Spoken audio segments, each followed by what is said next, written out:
Elmer "Trigger" Burke, 1917. January 9, 1958, was a notorious hitman during the mid to late 1940s. He was brought up by his older brother, Charlie. In 1941, he was sent to reform school, but later had his sentence cut for joining the army, where he served in the Italian campaign as an Army Ranger.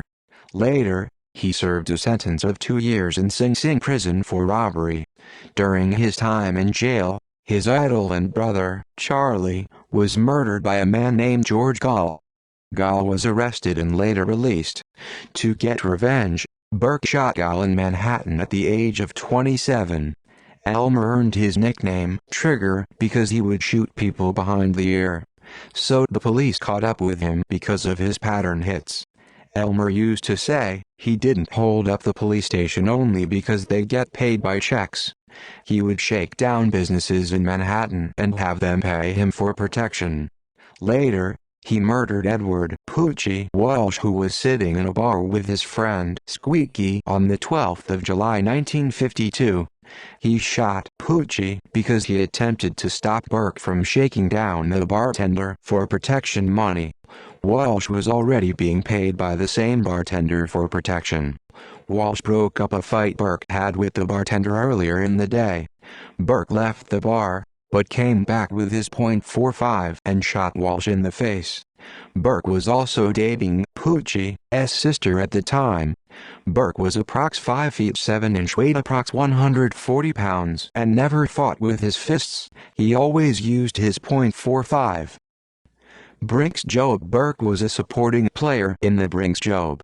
In 1954, the mobsters who pulled off the record heist hired Burke to murder Joseph "Specs" O'Keefe, one of the brains behind the $1 million Brinks robbery, because the mob believed O'Keefe, who was under pressure from the police, would turn into a stool pigeon.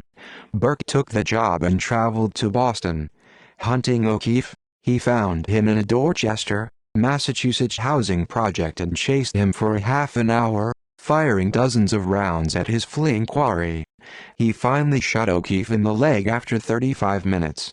Thinking he had killed O'Keefe, Burke got into his car and drove off. He remained in Boston as a sightseer. O'Keefe contacted the police and swore out a complaint against Burke for attempted murder. He was arrested 8 days later in Back Bay, Boston, and incarcerated at the Charles Street Jail. Burke escaped, but was recaptured a year later while waiting for a bus in Charleston, South Carolina.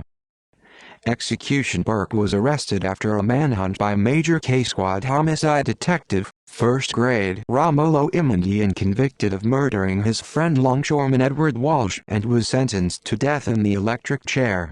On the 9th of January 1958, after eating a final meal of steak, smoking 6 cigars and spending his last evening reading newspaper clippings about himself, he was executed at Sing Sing prison. As he was placed into the chair, he waved and smiled at the crowd that had gathered to witness his execution. See also list of fugitives from justice who are no longer sought. References